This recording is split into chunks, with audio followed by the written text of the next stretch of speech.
اللہ تعالیٰ اپنے بندوں سے بڑا جلد راضی ہو جاتا ہے۔ وہ اپنے بندوں کو بہت زیادہ مشقت میں نہیں ڈالتا، وہ اپنے بندوں سے اپنی نعمتوں کا بدلہ نہیں چاہتا، بہت سخت مشقت والی عبادتیں نعمتوں کے بدلے نہیں چاہتا، وہ بڑی جلدی رحم فرماتا ہے۔ ماں پیار کرتی ہے اپنے بچے سے، لیکن وہ ناراض بھی ہو جاتی ہے بعض چیزوں میں، بعض معاملات اس کا دل بھی دکھاتے ہیں، بعض جگہ وہ رو کے یہ بھی کہتی ہے کہ تو نے میری محبت کا کوئی نتیجہ نہیں مجھے دیا، میری ساری کمائی تو نے ضائع کر دی۔ والد بہت ساری جگہوں پہ ناراض ہوتا ہے، شکوہ کرتا ہے، کہتا ہے میری بیماریوں کی، پریشانیوں کی، بڑھاپے کی، کمزوریاں کا سبب بیٹے تو ہی بن گیا، یہ ساری تکلیفیں تو ٹھیک ہو جائیں تو میری شاید عمر بھی بڑھ جائے، صحت بھی ٹھیک ہو جائے، میں زیادہ دیر جوان رہ سکوں۔ ناراض ہوتے ہیں ماں باپ، اسی طرح ماں باپ راضی بھی ہو جاتے ہیں، وہ بڑی جلدی راضی ہو جاتے ہیں۔ میں اکثر کہتا ہوں کہ والد کو راضی کرنے میں 5-7 منٹ لگ جاتے ہیں، اماں تو 1.5-2 منٹ میں راضی ہو جاتی ہے۔ ابا جی کو 5-7 منٹ لگتے ہیں، کئی دفعہ کہنا پڑتا ہے، کوئی دلائل دینے پڑتے ہیں، لیکن والدہ کے لیے تو کچھ بھی نہیں، آپ نیرا جا کے پیروں میں بیٹھ ہی جائیں، کچھ بھی نہ کریں، آپ پورا روئیں نہ، رونے والا منہ ہی بن جائے تو اماں تو نرم ہی نرم ہے، جس وقت جو مرضی آپ کرا لیں ہو گیا۔ اللہ تبارک و تعالی بلا مثال و بلا تشبیہ سمجھانے کے لیے عرض کرتا ہوں، اللہ بھی بعض معاملات میں اپنے بندوں سے ناراض ہو جاتا ہے۔ وہ کہتا ہے میں تکبر کرنے والوں کو پسند نہیں کرتا، وہ کہتا ہے فسادی پسند نہیں ہے، وہ فرماتا ہے کہ راہوں میں کجی کرنے والے پسند نہیں ہیں، وہ فرماتا ہے کہ بدعہدیاں کرو گے تو میں صبح قیامت تم سے سوالات کروں گا۔ اللہ تبارک و تعالیٰ بہت ساری چیزوں کو ناپسند کرتا ہے، ناراض ہو جاتا ہے، بلکہ نبی پاک صلی اللہ تعالی علیہ وسلم نے فرمایا تم بات کرتے کرتے کوئی ایسا جملہ بول دیتے ہو کہ رب اتنا ناراض ہوتا ہے کہ تمہیں پتہ بھی نہیں ہوتا، تمہارے لیے جہنم کا فیصلہ کر دیتا ہے۔ اس لیے پہلے تولو پھر بولو، خود اپنے لفظوں کی تو تم پہرے داری کرو نا کہ میں کیا کہہ رہا ہوں۔ کوئی ایسا جملہ، کوئی ایسی بات، وارث شاہ مان کری نہ وارثاں دا، کوئی ایسی بات نہ تمہاری زبان سے نکلے۔ اور حضور یہ بھی فرماتے ہیں کہ اس کا دوسرا پہلو بھی ہے، بعض اوقات تم بات کرتے ایسا جملہ کہتے ہو وہ اتنا راضی ہوتا ہے کہ تمہارے لیے جنت کا فیصلہ فرما دیتا ہے۔ مسلمان کو اب یہ حکم ہے، اس ساری گفتگو کا نتیجہ یہ ہے کہ وہ اپنے جذبات پر، خیالات پر، نگاہوں پر، زبان پر، کانوں پر تھوڑی توجہ دے، بے لگام نہ بنے، بے ترتیب نہ بنے، جو طبیعت میں آئے کر نہ گزرے، تھوڑا سا نہ سوچے سمجھے اور تھوڑا سنبھل کے چلے، کبھی ان کاموں کی طرف نہ جائے جن سے رب ناراض ہو جاتا ہے، ان کاموں کی طرف بڑھے جن سے اللہ راضی ہوتا ہے۔ میرے نبی پاک صلی اللہ تعالی علیہ وآلہ وسلم نے ارشاد فرمایا، بعض احادیث میں لفظ یہ ہیں کہ اللہ اپنے بندوں کو دیکھ کے مسکراتا ہے جو اس کی شان کے لائق ہے۔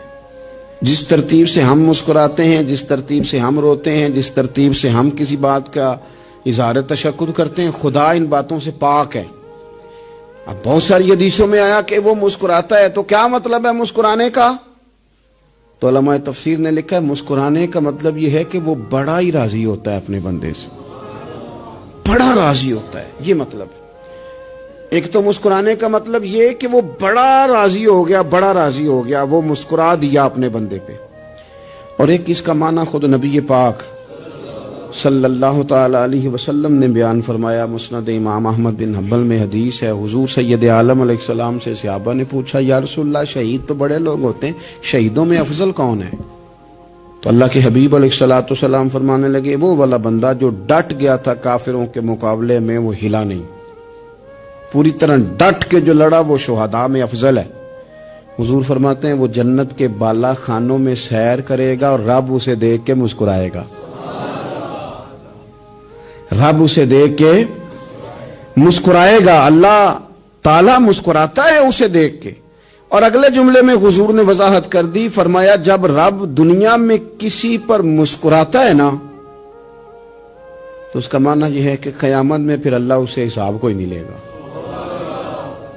جس پر اللہ دنیا میں مسکرا دیا اس سے کوئی حساب تو وہ کام ڈھونڈنے چاہیے نا جس سے اللہ مسکرائے. ویسے کبھی ہم ایسا کرتے ہیں کہ نہیں کہ کسی کو راضی کیا جائے؟ یہ کام ہم کرتے ہیں کہ ہماری کمپنی کا جو سربراہ ہے وہ ہم سے راضی رہے. جس ادارے میں ہم پڑھاتے ہیں اس ادارے کا بڑا ہم سے راضی رہے. یہ کرتے ہیں ہم، اس کے لیے کچھ نہ کچھ ہیلے بہانے ہم کرتے ہیں. برادری، قبیلہ، علاقہ، بستی، لوگ کسی طریقے سے ہمارے ساتھ مطمئن رہیں. کرتے ہیں نا یہ سارے کام.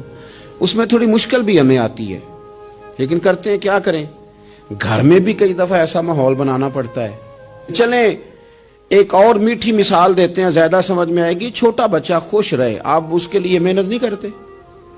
وہ چھوٹا ہے، اس کو خوش کرنا فرض ہے ابا پہ. لیکن وہ کہتا ہے کہ میں نے موٹر سائیکل لینا ہے. چھوٹا ہے، چلا ہی نہیں پائے گا، تو ابا پھر اسے راضی کرتا ہے، کہتا ہے بیٹے چھوٹا سائیکل لے لے، چل میں تجھے اڑانے والا جہاز لے دیتا ہوں. مقصود کیا ہے کہ اس کو ناراض نہیں کرنا، یہ روئے نہ، اس کا دل نہ ٹوٹے. ہو یارو سنو نا میں کیا کہہ رہا ہوں.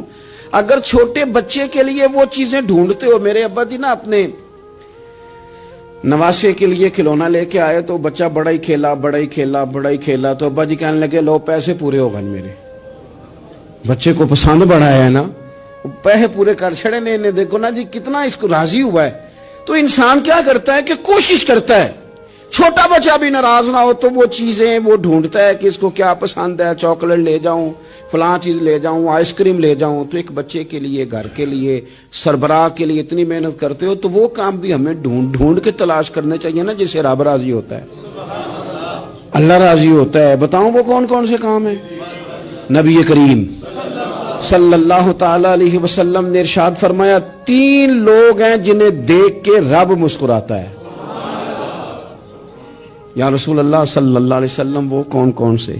تو محبوب فرمانے لگے ایک وہ بندہ ساری مخلوق سوئی ہے، آدھی رات ہے، رات کا پچھلا پہر ہے، اس نے اٹھ کے وضو کر لیا، مصلی پہ کھڑا ہو گیا خدا کی یاد میں. فرمایا اسے دیکھ کے رب مسکراتا ہے جو اس کی شان کے لائق ہے. مسکراتا ہے اللہ. یہ تو سونے کا ٹائم تھا، یہ تو گہری نیند آنے کا وقت تھا، رات کا پچھلا پہر. رات پوے تے بے درداں نو نیند پیاری آوے، تے درد منداں نو یاد سجن دی ستیاں وی آن جگاوے. اور ساون کی کالی راتوں میں جب بوندا باندی ہوتی ہے، وہ راتوں کو اٹھ روتے ہیں جب خلقت ساری سوتی ہے. اللہ مسکراتا ہے. اور سننا میرے بھائی، میرے نبی پاک صلی اللہ تعالی علیہ وسلم فرماتے ہیں جب مسلمان نماز کے لیے صفیں بناتے ہیں نا، ترتیب لگ رہی ہوتی ہے، اب اللہ کی بارگاہ میں کھڑے ہوں گے، قیام کریں گے، رکوع کریں گے، سجود کریں گے. فرمایا جب مومن صفیں بناتے ہیں تو رب دیکھ کے مسکراتا ہے. مسکراتا ہے. کمال ہو گئے عروج بندگی کا جب بندے کو دیکھ کے رب مسکرائے. خدا بندے سے خود پوچھے بتا تیری رضا کیا ہے، مسکراتا ہے. اور میرے نبی پاک علیہ السلام فرماتے ہیں جب مجاہد جہاد کے لیے صفیں سیدھی کرتے ہیں. آج تو یہ رب کے نام پہ مرنے ہی آ گئے. یہ صفوں میں کھڑے ہوں گے، ترتیب سے لڑیں گے، ترتیب سے گلا کاٹیں گے کافروں کا یا شہادت لیں گے. فرمایا جب جہاد کے لوگ صفیں بناتے ہیں تو رب انہیں دیکھ کے مسکراتا ہے.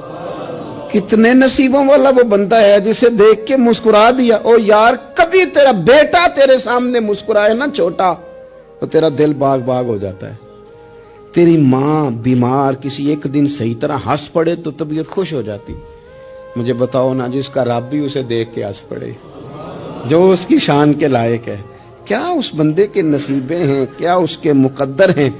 آپ اس مقام پر اپنے آپ کو لائیں. اب دیکھیں نا یہ حدیث ہم نے سن لی، اب ہم نے نا اس طرح صفحے نہیں بنانے جس طرح ساری دنیا. اب ذرا صفحے بھی شوق سے بنائیں گے. اب ذرا تھوڑا سا شوق پیدا کریں گے. بھئی یہ تو میں وہ کام کرنے لگا ہوں جسے دیکھ کے رب مسکراتا ہے. نبی پاک صلی اللہ علیہ وسلم نے فرمایا جب کو بندہ توبہ کرتا ہے نا، ہم توبہ کا رٹا لگاتے ہیں، یا اللہ میری توبہ یا اللہ. اور توبہ کا تو مطلب یہ ہے کہ پچھلے گناہوں سے پکی توبہ، آج کے بعد یہ غلطی نہ کرنے کا پکا وعدہ. تو نے ساری شب برات رو کے گزاری ہے، بتا سویرے جھوٹ جوڑنے کا ارادہ ہے تیرا، آج کے بعد رشوت تو نہیں نہ لے گا، ملاوٹ تو نہیں نہ کرے گا، یہ توبہ ہے. اور اگر سارے کام اسی طرح کرنے تو پھر یہ توبہ کا رٹا ہے، جتنا مرضی لگاؤ. حضرت علی بن ربیعہ رضی اللہ تعالیٰ عنہ فرماتے ہیں میں مولا علی کے ساتھ تھا، مقام حرہ کی طرف جا رہے تھے، حضرت علی نے ہاتھ اٹھا کے دعا مانگی ہماری تعلیم کے لیے، ورنہ حضرت علی ہم صحابہ کو محفوظ عن الخطا تو مانتے ہیں نا، ہاتھ اٹھا کے کہا اے اللہ ہمارے گناہ بخش دے، تیرے علاوہ کوئی معاف کرنے والا نہیں۔ اور پھر حضرت علی آسمان کی طرف دیکھا اور دیکھ کے نا حضرت علی بن ربیعہ کو تو مسکرائے۔ حضرت علی بن ربیعہ کہنے لگے حضور مسکرائے کیوں ہو؟ فرمانے لگے ایک دن میں حضور کے ساتھ اسی طرح آیا تھا، اسی طرح حضور نے دعا فرمائی تھی ہماری تعلیم کے لیے، اور پھر حضور مجھے دیکھ کے مسکرائے تھے اور فرمایا جب کوئی بندہ رب کی بارگاہ میں اس طرح استغفار کرتا ہے تو رب مسکراتا ہے اور مسکرا کے فرماتا دیکھ لو میرے بندوں کو پتا ہے کہ میرے علاوہ معاف کرنے والا کوئی نہیں، انہیں پتا ہے، تم اس کی بارگاہ میں رجوع تو لاؤ، آؤ تو صحیح دو آنسو لے کر۔ اقبال کہتے ہیں کہ موتی سمجھ کے شان کریمی نے چن لیا، قطرے دو گرے میرے ار کے انفعال کے، دو میں نے آنسو بہائے تھے تو اس کے کرم نے تو موتی سمجھ کے چن لیے۔ سنو نا حضور اس استغفار کو اللہ کو یار رات کو توبہ کر کے سونا چاہیے ہمیں، کچھ غلطیاں ہم کرنا نہیں چاہتے پر ہم سے ہو جاتی ہیں، کچھ دل ہم توڑنا نہیں چاہتے پر وہ ٹوٹ جاتے ہیں، ہماری مجبوری ہوتی ہے ٹوٹ جاتے ہیں۔ رات کو اس کی بارگاہ میں ہاتھ باندھ کے کشکول طلب دراز کر کے خوب استغفار پڑھنا چاہیے کہ مالک بندے ہیں نا کیا کریں، نفس کا ساتھ ہے، دنیا کا ساتھ ہے، خواہشات نفسانیہ، مالک معاف کر دے، درد سے توبہ، رسم نہ ہو، کہانی نہ ہو، لفظ نہ ہو، جملے نہ ہو، اور جناب ایسے لوگوں کے بیچ بڑے ہاتھ باندھ کے اور بڑا کوئی ضرورت نہیں، آپ اکیلے اپنی چارپائی پہ بستر کے اندر منہ دے کے بھی درد سے کہیں گے نا معاف کر دے تو وہ تو مہربانی بڑا ہے۔ میرے نبی پاک صلی اللہ علیہ وسلم مثال دیتے ہیں، فرمایا ایک آدمی صحرا میں جا رہا، صحابہ سے حضور خطاب کر رہے ہیں، فرمایا ایک آدمی صحرا میں جا رہا تھا، اس نے اپنی اونٹنی پہ کھانا پانی پیسے ہر چیز رکھی ہوئی تھی، صحرا تھا بہت بڑا، درمیان صحرا کے گیا تو تھوڑا سا سستانے کے لیے آرام کرنے کے لیے اونٹنی سے نیچے اترا، اب اس نے اونٹنی کی لگام اونٹنی کی نکیل اپنے سرہانے کے نیچے رکھی، ہاتھ کے ساتھ پکڑی اور سو گیا۔ تھوڑی ہی دیر کے بعد جب اس کی آنکھ کھلی تو دیکھا اونٹنی غائب ہے۔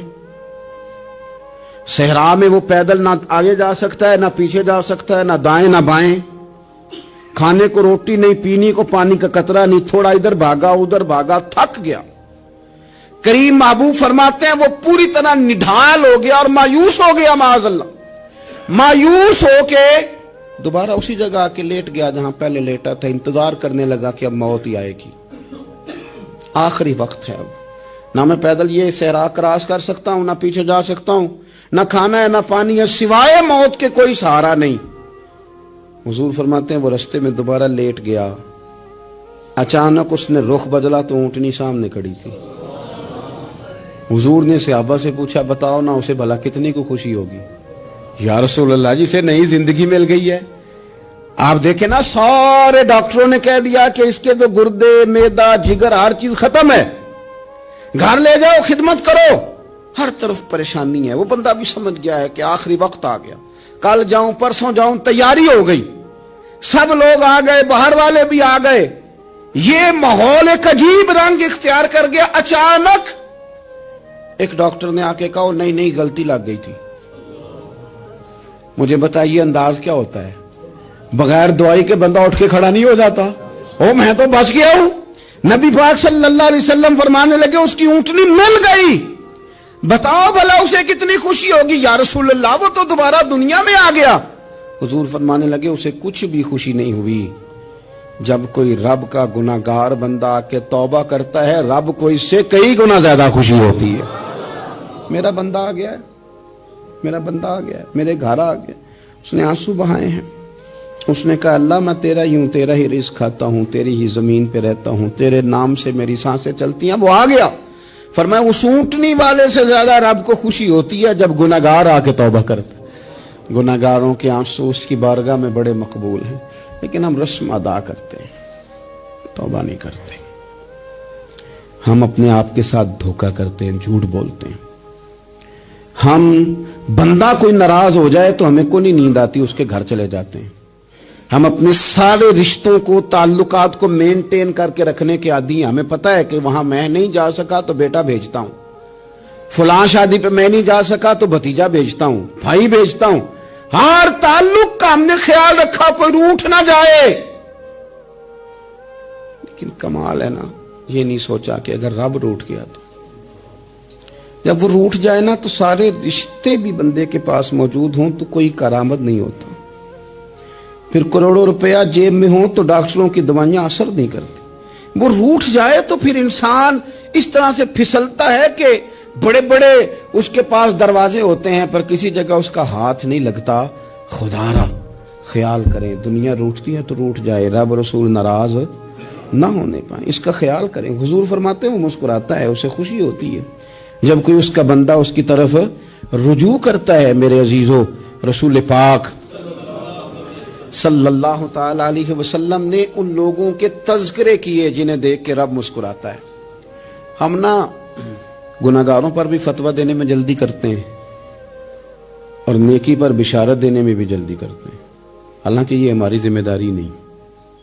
پتہ نہیں اللہ تعالیٰ کس کو کب توفیق توبہ دے کے اپنے قریب کر لے، لیکن بڑی جلدی ہے، بڑی جلدی فتویٰ دینے میں. اور یہ فتویٰ صرف مفتیوں کا نہیں رہ گیا، یہ میری طرح کے، آپ کی طرح کے ڈھیروں لوگ ہیں جنہوں نے جیبوں میں فتوے ڈالے ہوئے. بھئی آپ نے کیوں ذمہ داری لے لی ہے جنت میں داخل کرنے کی اور نکالنے کی؟ یہ تو میرے رب کریم کا کرم ہے، وہ جس کو چاہے جب چاہے جتنا چاہے عطا کرے. لیکن کچھ لوگ نا بڑے پکے ہو گئے ہیں کہ شاید جو میں سوچ رہا ہوں وہی درست ہے. کبھی کبھی کچھ چیزیں عجیب بھی ہوتی ہیں، لہذا خدا کی رحمت پر بھروسہ کر کے بات کرنی چاہیے، اپنی مرضی کے فتوے نہیں داغنے چاہیے. وہ دیکھو جی فلانا بندہ یوں کر رہا ہے، آپ کو پتہ ہی نہیں پوری بات کا، آپ کو علم ہی نہیں پوری بات کا. حضرت بہاءاللہ نقشبند بخاری رحمت اللہ علیہ فرماتے ہیں میں حج کرنے گیا تو وہاں میں نے ایک آدمی کو کروڑوں کا کاروبار کرتے دیکھا تو میرے دل میں خیال ہے یہاں بھی اللہ اللہ کرنی چاہیے تھی، دنیا داری کر رہا ہے. لیکن فرماتے ہیں حج سے فارغ ہوئے تو میں نے دیکھا وہی بندہ سارا کچھ رب کی بارگاہ میں خیرات کر رہا ہے اور سینکڑوں غریب حاجی ہیں جن کو پورے خرچے دے رہا ہے. تو میں نے وہی اپنی سوچ سے توبہ کی کہ میں کہاں تھا. بڑی جلدی کھڑے نہ ہو جائیں. حضرت حسن بصری رحمت اللہ تعالی علیہ ارشاد فرماتے ہیں کہ میں دریا کے کنارے گیا تو وہاں میں نے ایک شخص کو دیکھا، وہ اپنی ایک خاتون کی گود میں سر رکھ کے بیٹھا اور قریب ایک بوتل بھی پڑی ہے. میرے دل میں معاذ اللہ خیال آیا کہ دیکھو کس انداز میں ایک عورت کے ساتھ یہ ہے اور پاس بوتل بھی پڑی ہے، جانے شراب ہے. کہتے میں سوچ ہی رہا تھا کہ اچانک ایک کشتی آ رہی تھی دریا میں، وہ ہجکو لے کھائے، کشتی میں 4-5 لوگ تھے، وہ دریا میں ڈوبنے لگے. وہ آدمی تیزی سے اٹھا، دریا میں چھلانگ لگائی، پہلے ایک کو نکالا، پھر دوسرا نکالا، پھر تیسرا نکالا. ایک بندہ رہ گیا، کہنے لگا حضور مجھے تو آپ نے گناہگار سمجھا ہے، میں تو بڑے غلط انداز میں یہاں بیٹھا ہوں، آپ نے جو سوچا. چلیں گے چوتھا بندہ آپ نکالنا ہے، کرے نا یہ کام، کرے نا یہ کام. بڑے بھولے بھالے بڑے اللہ والے، ریاض آپ کو بس ہم ہی جانتے ہیں. اتنی جلدی فتویٰ. حضرت حسن بصری فرماتے ہیں میں پشیمان ہوا، میں نے کہا مجھے تیرنا نہیں آتا، تو دیر نہ کر، چوتھا ڈوب نہ جائے. کرتے اس نے چھلانگ لگائی، چوتھا بھی نکال لایا اور کہنے لگا حضرت آپ نے جلدی کی سوچنے میں، یہ بی بی میری ماں ہے اور یہ سرکے کی بوتل ہے. ہم ماں بیٹے کا یہ مشغلہ ہے کہ یہ وہ جگہ ہے جہاں آ کے لوگ مسافر اترتے ہیں اور یہاں سے کسی کا گھر 100 میل ہے، کسی کا 200 میل ہے. ہم صبح سرکہ کھجوریں روٹیاں لے کے یہاں آتے ہیں، مسافروں کی نوکری کرتے ہیں، کوئی پریشان ہو تو مدد کرتے ہیں. حضرت خواجہ حسن بصری فرماتے ہیں میں نے معافی مانگی، ان سے بھی مانگی، رب سے بھی مانگی. انہوں نے مانگ لی نا، بزرگ تھے، پر ہم کو نہیں تیار مانگنے کو. ہم ہر وقت بدگمانیاں، وہ فلانا فلانے جرم کرتا تھا، میں اسے اب کیسے نیک مان لوں. بھئی اب وہ نمازی ہے، خدا کے گھر آتا جاتا ہے، اب اللہ کی بارگاہ میں حاضر ہوتا ہے. جب رب نے معاف کر دیا تو بھی سوچ بدل جا. سنیں حضور کیا فرماتے ہیں. نبی پاک صاحب الاخلاق صلی اللہ تعالی علیہ وسلم فرماتے ہیں، مسند امام احمد بن حنبل دیکھیے، فرمایا رب اس وقت بڑا ہی مسکرائے گا جب قاتل بھی جنت میں جائے گا، مقتول بھی جنت میں جائے گا. یا رسول اللہ مقتول تو گیا، یہ قاتل کیسے چلا گیا؟ حضور فرماتے ہیں جائے گا، اور جائے گا اور رب مسکرائے گا جو اس کی شان کے لائق ہے. یا رسول اللہ کس طرح؟ تو نبی پاک صلی اللہ علیہ وسلم فرمانے لگے اس نے ایک مومن کو قتل کیا تھا، وہ شہید ہو کے جنت میں چلا گیا، اب اللہ نے بعد میں اسے توبہ کی توفیق دے دی۔ پہلے اس نے کلمہ پڑھا، پھر یہ میدان میں اترا، کافروں سے لڑا، یہ شہید ہوا، رب نے اسے بھی جنت دے دی۔ قاتل بھی جنت میں، مقتول بھی جنت میں، اور بات اتنی انوکھی ہے کہ رب دیکھ کے مسکرا رہا ہے، جو اس کی شان کے لائق ہے۔ ہم جلدی میں ہیں، ہم انتظار نہیں کر رہے کہ شاید توبہ کر جائے، ہم انتظار نہیں کر رہے، لیکن میرے عزیز اتنی جلدی نہ کریں۔ سوچوں کا صاف ہونا، ذہنوں کا پاک ہونا، اور لوگوں کے بارے میں گمان کا اچھا ہونا۔ آپ کسی نفسیات کے ڈاکٹر کے پاس چلے جائیں، اسے کہیں ٹینشن بڑی ہے، میں ان کے مضامین پڑھتا رہتا ہوں، وہ سب سے پہلا سبق آپ کو یہ پڑھائیں گے کہ اچھا سوچا کریں۔ اچھا سوچنے سے بندہ تندرست رہتا ہے۔ کس سے بندہ تندرست رہتا ہے؟ ہیں جی، واقعی، یعنی اس والے پڑوسی کے بارے میں بھی اچھا سوچنا ہے، گھر میں اس والے کے بارے میں بھی، چھوٹے بھائی کے بارے میں بھی اچھا سوچنا ہے، اور بڑے کے بارے میں بھی اچھا ہی سوچنا ہے۔ یعنی اپنی برادری قبیلے کے بارے میں بھی اچھا سوچیں، جو قبیلے کا نہیں اس کے بارے میں بھی چلیں تھوڑا سا اچھا سوچ لیں۔ اپنے بارے میں تو اچھا سوچا ہے بڑا، میں کہتا ہوں کہ ہم اپنی غلطیوں سمیت اپنے آپ سے بڑا پیار کرتے ہیں، اور دوسرے کی ایک غلطی نظر آ جائے تو ہمیں گھین آنے لگ جاتی ہے۔ آپ جلدی نہ کریں، مالک نے موقع دیا ہے بندوں کو، نہ وہ کسی کا رزق چھین رہا ہے، نہ سانسیں چھین رہا ہے، وہ اپنی زمین پہ چلنے بھی دے رہا ہے، رہنے بھی دے رہا ہے، تو جب اس نے موقع دیا ہے آپ بھی تھوڑا موقع دیں۔ اللہ بڑا کریم ہے، دروازے کھولے گا، اس کے بندے اس کی بارگاہ تک پہنچیں گے۔ بدگمانیاں اور پھر بدگمانیوں کا عروج، اور اس لیول تک جا کے بات کر دینا کہ جہاں سے خوف آئے کہ یار یہ بات نہیں کرنی چاہیے۔ رسول کائنات سرور دو عالم صلی اللہ تعالی علیہ وسلم فرماتے ہیں کہ اللہ مسکراتا ہے۔ دیکھو ہمارے ہاں نا ایک اور بھی مسئلہ بن گیا ہے، میں نے کچھ لوگوں کو نا پکا، میرے پیارے ہیں، محبت ہے مجھے، تو میں چونکہ آپ میری کلاس ہیں، میں مشاہداتی اور تجرباتی باتیں بھی کر لیتا ہوں، اسی کی روشنی میں کئی دفعہ گفتگو بھی تیار کرتا ہوں۔ کچھ لوگوں نے نا پکا ذہن بنا لیا یہ کہنے کا کہ ہاتھ بڑا تنگ ہے، پکا، آپ جس وقت پوچھ لیں ان کا ہاتھ اور بڑا ہی زیادہ تنگ ہے۔ آپ یقین کریں، بہن کا جو خامند ہے وہ کہہ رہا ہے جا حصہ لے کے آ، تیرے بھائیوں کی کمائی تو نہیں، تیرے ابا کی ہے، لے کے آ۔ وہ بیچاری اس کی منتیں کر رہی ہے، کہتی ہے اگر جاؤں گی نا تو وہ کہیں گے حصہ لے جا، آج کے بعد ہمارے گھر نہ آنا، میرا دروازہ نہ بند کرو، مہربانی کرو۔ اور بھائی سے بات کرتی ہے تو کہتا ہے ہاتھ ہی بڑا تنگ ہے، جب ٹھیک ہوگا تو دے دوں گا۔ نہ کریں یہ ظلم۔ ہمارے اپنے تڑپتے رہتے ہیں اور ہماری دولتیں اندر پڑی رہتی ہیں، ہمارے اپنے چھوٹی چھوٹی ضروریات کے لیے پریشان ہوتے ہیں، لیکن ہم بڑے بڑے بہانے ہیں ہمارے پاس، کہتے ہیں یہ نکما ہے، یہ نکھٹو ہے، یہ کام نہیں کرتا، اس میں فلانا ہے، بے فلانا ہے، بلے میں نے نہیں ساتھ چلنا۔ اظہار جب آپ کے اندر پیدا ہوتا ہے نا، اظہار، جب کسی کے لیے آپ حساس ہوتے ہیں تو آپ کو بھی سرور حاصل ہوتا ہے۔ نہ کریں یہ کام کہ آپ کو اللہ نے وسعت دی ہے اور ہر وقت آپ ہاتھ تانگ ہونے کا رونا رو رہے ہیں، ہر وقت آپ یہ کہہ رہے ہیں میں بڑی آزمائش میں ہوں، جب خدا نے آپ پہ نہیں ڈالی تو اتنے جھوٹ بولنا صرف اس لیے کہ میرے پیسے بچ جائیں، صرف اس لیے کہانی سنانا کہ حالات میرے بڑے خراب ہیں کہ کوئی بندہ میرے سے کوئی تھوڑا بہت قرض نہ مانگ لے۔ سنو، نبی پاک صلی اللہ علیہ وسلم کے پاس مہمان آ گیا، بخاری مسلم ہے، حضور نے ازواج مطہرات کے گھروں میں پیغام بھیجا، کچھ چیز ہے ضیافت کے لیے؟ یا رسول اللہ کچھ بھی نہیں، یہ دو جہاں کے شاہ ہیں اور پاس کچھ رکھتے نہیں، دو جہاں کی نعمتیں ہیں ان کے خالی ہاتھ میں۔ یا رسول اللہ کوئی چیز بھی نہیں۔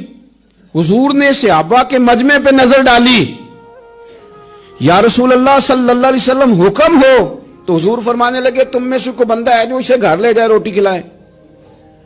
ایک صحابی اٹھے فوراً، حضور میں لے کے جاتا ہوں کھانا کھلاتا ہوں، فرماتے ہیں میرے گھر میں صرف بچوں کا کھانا تھا، یہ نہیں کہ فریزر بھرا ہوا ہے نعمتوں سے، صرف بچوں کا کھانا، یہ نہیں کہ کسی کو دیکھ کے اپنی ہنڈیا پہ برتن دے لیا، صرف بچوں کا کھانا۔ کہتے ہیں گھر گیا، بیوی سے کہا کیا کیفیت ہے؟ کہنے لگی بچوں کی روٹی ہے۔ میں نے کہا بچے سلا دے، صبح ناشتہ کر لیں گے۔ تو کہنے لگی آپ کیا کھائیں گے؟ تو میں نے کہا نہ میں کھاؤں گا نہ تو کھائے گی، مہمان جو نبی پاک کا ہے۔ کہا اچھا، اب ذرا تجویز دیکھو میاں بیوی کی سوجھی آپس میں. کہتے ہیں کھانا لگا دینا کیونکہ ایک آدھ بندے کا کھانا ہے. اپنی غربتوں کا ہر جگہ اظہار کرنا, رونا رونا. یہ دیکھو غربت کیسے چھپائی جا رہی. اس کو کہا نہیں کہ چل تو تھوڑا رحم کھا, تو آیا ہے تو تھوڑا رحم کھا, یہ نہیں کہا. کہا اٹھ کے نا تو کھانا رکھنا اور اٹھ کے نا چراغ ٹھیک کرنے کے بہانے بجھا دینا. ہم دنیا والوں کے سامنے کیوں اپنے دکھ بیان کریں؟ ہم جو کہیں گے رب رسول کی بارگاہ میں کہیں گے. تو نا چراغ ٹھیک کرنے کے بہانے. اہلیہ اٹھی, کھانا دینے کے بعد چراغ ٹھیک کرنے کے بہانے بجھا دیا. خامد بھی ہاتھ چلاتے رہے, بیوی کبھی برتن رکھتی کبھی اٹھاتی, پتہ چلے کہ کھانا کھا رہے ہیں. کھانا کھایا جا رہا ہے. کہتے ہیں مہمان پیٹ بھر کے کھانا کھا گیا. یہ کام ہوا رات کے اندھیرے میں. اس وقت ہوا جب چراغ بھی بند تھا. اس وقت ہوا جب کوئی دیکھنے والا نہیں تھا, کسی پڑوسی کو بھی خبر نہیں تھی. فرماتے ہیں صبح کے اجالے میں اس مہمان کو لے کے مسجد نبوی میں نے قدم رکھا تو نبی کریم نے فرمایا رات جو تم نے کام کیا ہے نا اسے دیکھ کے میرا رب بڑا مسکرایا ہے. اللہ بڑا مسکرایا ہے. اللہ تر دامنی پہ شیخ ہماری نہ جائیے, ہم دامن نہ چھوڑ دیں تو فرشتے وضو کریں. یہ شان ہے صحابہ کی. نبی کریم علیہ السلام نے فرمایا رب رات مسکرایا تیرا یہ انداز دیکھ کے, اور اس نے قرآن نازل کیا وَيُؤْثِرُونَ عَلَىٰ أَنفُسِهِمْ وَلَوْ كَانَ بِهِمْ خَصَاصَةٌ. کچھ لوگ وہ ہیں جنہیں بڑی بھی ضرورت ہو تو دوسروں پر اثار کر دیتے ہیں, قربانی دے دیتے ہیں. رب مسکرایا ہے. اندر پیسے رکھے ہوئے ہیں, اندر پیسے رکھے ہوئے ہیں, اور بہن آ کے منت کر رہی ہے کہ بھائی حالات بڑے خراب ہیں, تھوڑی سی مہربانی کر. تو کہتے ہیں بہن پردہ ہی ہے بس. کیسے بتاؤں تجھے حالات, تجھے کیا بتاؤں, کام کتنی مشکل سے چلتا ہے, یہ پردہ یہ بس. بہرحال اگر تو نے کہا ہے نا 50,000 تو میں زیادہ نہیں کوئی 20 کو دے دوں گا تجھے, وہ بھی خاصی نیکی کر کے, وہ بھی بتا سکھا کے. رات اماں پہ علیحدہ سے احسان چڑھاؤں گا, ابا پہ علیحدہ سے چڑھاؤں گا کہ تمہاری بیٹی کے ساتھ تعاون کر رہا ہوں, سارے علاقے کو ویسے ہی بتاؤں گا. اور وہ غریبنی بیچاری 20,000 لے کے گھر گئی ہے, پھر سفارشیں کر رہی ہے کہ مہربانی کرو. میں نے ایسے بھی دیکھے ہیں جو پہلے بیوی کو پکڑاتے ہیں, تو دے, اس لیے کہ پھر وزیر اعظم تو ڈنڈا نکال لے گا تو بڑا مشکل ہو جائے گا پھر گھر میں رہنا, لہذا وہ یہ تو آگے لگ. یہ کیا لہجہ ہے آپ کا؟ یہ تو کسی کو بھی دیں تو چھپا کے دینے کا حکم ہے, کسی کو بھی دیں تو ہمیں حکم یہ ہے کہ سیدھے ہاتھ سے دینا ہے, الٹے کو خبر. اور یہ جو بالکل ہی اپنے ہیں ان پر تو پردہ پوشی آپ کے لیے ویسے ہی ضرورت تھی. میرے عزیز رب مسکراتا ہے. میرے نبی پاک علیہ السلام نے یہ اعمال ہمیں بتائے جن پر اللہ مسکراتا ہے, خوش ہوتا ہے. اور بعض لوگوں کو حضور نے نامینیٹ کیا.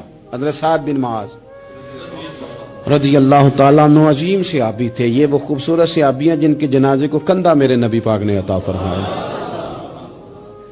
حضور نے کندھا عطا فرمایا.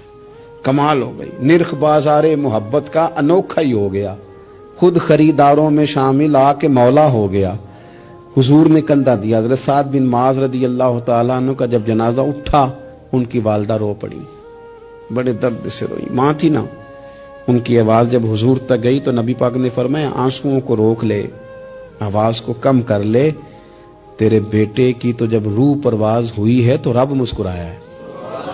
جس کے آنے پہ رب راضی ہو مسکرا دے جو اس کی شان کے لائق ہے.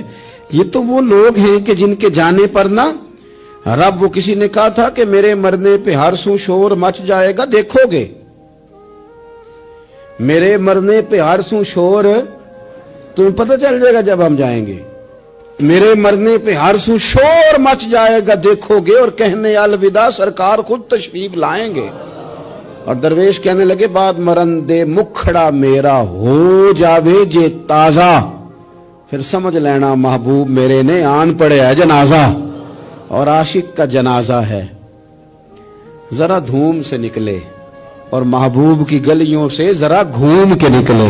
فرمایا کہ ان کے تو جانے پہ رب کریم. اور حضور نے ایک دعا بھی دی. حضرت ابو طلحہ, حضرت طلحہ رضی اللہ تعالیٰ عنہ صحابی تھے, ان کا وصال ہو گیا تو حضور نے دعا بھی دی. فرمایا یا اللہ جب میرا طلحہ ہے نا تو اس سے مسکرا کے بات کرنا, یہ تجھ سے مسکرا کے بات کرے جو تیری شان کے لائق ہے.